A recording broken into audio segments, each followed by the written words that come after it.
어둑한 새벽, 서울 여의도의 한 증권사 객장 앞에 긴 줄이 늘어서 있습니다. 놀라운 것은 줄을 선 사람들의 면면인데 예순이 넘어 보이는 어르신부터 20살 안팎의 대학생까지 연령대가 뒤섞여 있다는 점입니다. 이분들이 새벽부터 이곳에 나온 이유는 단 하나, 집을 팔고 퇴직금을 찾아서 주식 계좌를 개설하러 온 것입니다. 불과 몇 년 전만 해도 상상하기 어려웠던 장면이 지금 대한민국 곳곳에서 벌어지고 있습니다. 2026년 현재 돈의 흐름이 완전히 달라졌습니다. 은행 정기예금에서 한 달 새 22조 원이 빠져나갔고 투자자 예탁금은 사상 처음으로 100조 원을 돌파했습니다. 코스피는 역사적 관문인 6,000선을 넘어섰고 주식거래 활동 계좌 수는 1억 개에 육박합니다. 반면 공동주택 시장은 세금 강화와 대출 규제에 짓눌려 조정 국면에 진입했습니다. 가상자산 시장에서도 자금이 빠져나와 증시로 흘러 들어가고 있습니다. 도대체 돈은 왜 이렇게 급격하게 이동하는 것이며 그 종착지는 어디일까요? 오늘 영상에서는 2026년 자금 대이동의 4가지 핵심 흐름을 한 편에 정리해 드리겠습니다. 첫 번째 흐름은 예금과 공동주택에서 주식과 상장 지수 펀드로의 대이동입니다. 두 번째 흐름은 인공지능과 로봇 산업, 그리고 전환금융이라는 거대한 자금의 블랙홀입니다. 세 번째 흐름은 세계 국채지수 편입과 엔캐리 트레이드 청산이 만들어내는 외국인 자금의 줄다리기입니다. 네 번째 흐름은 금값 온스당 5,100달러 시대가 말해주는 안전자산으로의 회귀입니다. 이 네 갈래의 돈줄기를 따라가다 보면 여러분의 자산을 지키고 불리는 실마리가 보일 것입니다. 차근차근 함께 따라와 주십시오. 자, 그럼 저는 지금 여의도에서 출발해서 돈이 움직이는 현장 속으로 들어가 보겠습니다. 지금 은행 창구에서는 기묘한 일이 벌어지고 있습니다. 예금을 넣으러 오는 사람보다 예금을 깨러 오는 사람이 압도적으로 많다는 겁니다. 2026년 1월 한 달 동안 은행권 정기 예금 잔액은 2조 4천억 원 넘게 줄어들었고 그 돈은 곧바로 증권사 계좌로 이동했습니다. 금융투자협회에 따르면 올해 들어 주식 매수를 위해 새롭게 유입된 자금만 55조 8천억 원에 달합니다. 왜 사람들이 연 3%대 예금 이자를 버리고 위험을 안고서 주식시장으로 달려가는 것일까요? 가장 큰 이유는 부동산이라는 안전신화가 무너졌기 때문입니다. 대출 규제 강화와 보유세 부담 증가, 그리고 실거주 중심의 정책 재편이 맞물리면서 집을 사서 돈을 번다는 공식이 작동하지 않게 되었습니다. 월스트리트 저널은 2026년 2월 한국과 미국의 20대가 부모 세대의 내 집 마련 공식을 깨고 주식시장으로 몰려가고 있다고 보도했습니다. 서울의 한 대형 증권사 지점에서는 집을 팔고 퇴직금을 빼서 상장지수 펀드 상담을 받으러 온 70대와 80대 고객이 부쩍 늘었다고 합니다. 이들이 특히 선호하는 것은 코스피 200 상장지수 펀드나 반도체 관련 상장지수 펀드처럼 개별 종목의 위험을 분산할 수 있는 간접 투자 상품입니다. 또 하나 주목해야 할 현상은 부자들의 현금 운용 방식이 완전히 달라졌다는 점입니다. 물가가 오르면 현금의 실질 가치는 깎여나가기 때문에 이들은 순수한 현금을 오히려 위험 자산으로 분류합니다. 그래서 파킹 통장이나 초단기채 상장지수 펀드처럼 이자를 만들어내면서도 언제든 투자 기회가 올 때 실탄으로 쓸 수 있는 유동성 자산에 자금을 묶어두고 있습니다.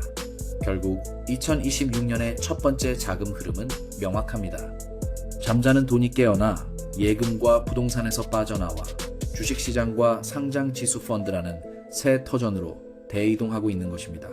이제 두 번째 흐름으로 넘어가 보겠습니다.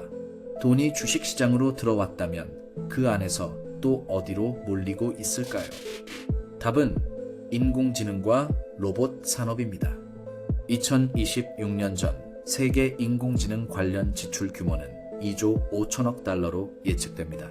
이 중 인공지능 기반 시설에만 1조 3,700억 달러가 투입되고 있으며 이는 인류 역사상 단일 기술 분야에 쏟아진 자금 중 가장 큰 규모입니다.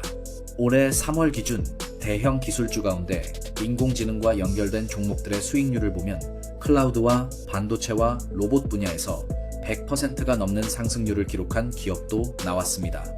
한국 시장에서도 반도체 공정 장비와 로봇 부품 기업으로 자금 쏠림이 뚜렷합니다. 인공지능과 함께 주목해야 할 또 하나의 거대한 자금 흐름이 있는데 바로 전환금융이라는 새로운 개념입니다. 전환금융이란 철강이나 시멘트나 조선처럼 탄소를 많이 배출하는 기존 산업이 탄소 중립으로 전환하는 과정에 투입되는 자금을 말합니다. 과거에는 태양광이나 풍력 같은 순수 친환경 산업에만 돈이 몰렸지만 이제는 이 고탄소 산업의 체질 개선에 천문학적 자금이 필요하다는 인식이 퍼진 것입니다. 2050년까지 전 세계적으로 약 125조 달러가 필요할 것으로 추산되고 있습니다. 한국 정부도 2026년부터 2035년까지 10년간 790조 원 규모의 기후 금융 공급 로드맵을 발표했습니다. 이 돈은 철강 공장의 수소 환원로 교체나 해운사의 친환경 연료 전환 같은 실질적 감축 투자에 쓰이게 됩니다. 글로벌 금융기관들도 이제 단순한 친환경 점수가 아니라 기업의 탈탄소 전환 경로가 얼마나 실현 가능한지를 기준으로 대출과 투자를 재편하고 있습니다. 정리하면 인공지능과 로봇이라는 혁신의 엔진, 그리고 전환금융이라는 생존의 엔진, 이 두 축이 2026년 자본시장에 가장 강력한 자금 흡입구 역할을 하고 있는 겁니다. 세 번째 흐름은 우리 눈에 잘 보이지 않지만 규모로 따지면 가장 거대한 물줄기입니다. 바로 외국인 자금의 유입과 이탈이라는 줄다리기입니다. 2026년 4월 한국 국고채가 세계 국채지수에 정식으로 편입됩니다. 이 지수를 추종하는 글로벌 자금은 약 2조 5천억 달러 규모인데 한국 편입 비중에 따라 50조 원에서 80조 원 이상이 국내 채권 시장으로 흘러 들어올 것으로 예상됩니다. 이는 외국인이 한국 채권에 투자한 역사 중 단일 사건으로는 가장 큰 규모의 자금 유입이 될 전망입니다. 편입은 4월부터 11월까지 8달에 걸쳐 단계적으로 진행되기 때문에 그 기간 동안 꾸준한 매수세가 이어질 것입니다. 채권 시장뿐 아니라 주식 시장에서도 약달러 기조와 미국 금리 인하 기대가 맞물리면서 환차익을 노린 외국인 자금이 반도체와 전력기기, 대형주로 밀려 들어오고 있습니다.